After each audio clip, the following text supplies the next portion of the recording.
Sa mga katik vloggers, mga subscribers, bago at saka luma, mga supporters, mga dumaan, dumalaw at bumisita sa channel, lahat ng mga viewers, secret viewers at silent viewers, magandang araw. So ito pa ipahabol tayo, ano? At meron tayong natapos na isang CRT TV at simpleng-simple lang yung problema nito. Hindi tayo ganong pinahirapan. So ito lang yung nasira, oh. Pinalitan natin. Itong RU20, isang switching diode, rectifier switching diode. Ito yung nagsusupply papunta dito sa B plus natin, sa flyback natin. So ito lang yung problema, ayan siya. Ayan, pinalitan natin. So ito yung papakita natin, try natin para makita nyo kung gumagana na ba siya o hindi. So try muna natin yung kanyang problema. Ay yung sira ito, oh. Pakita natin.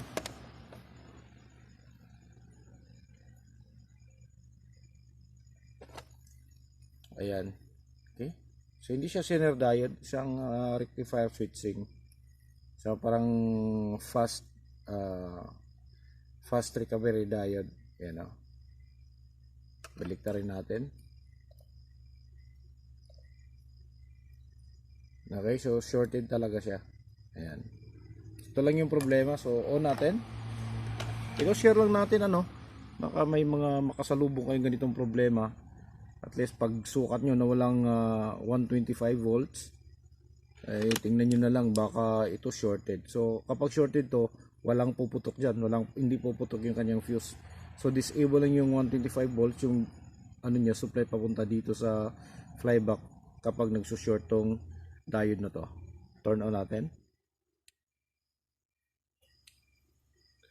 Okay, tapos tingnan natin yung likod.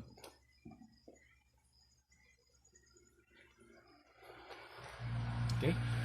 Yan, kitang-kita na, Yan, gumagana na siya ng normal. Okay, so hanggang dito na lang. At least meron tayong na-share. Pahabol ngayon sa ngayong araw na to sa nagawa nating ibang item. So, maraming salamat. God bless at bye-bye.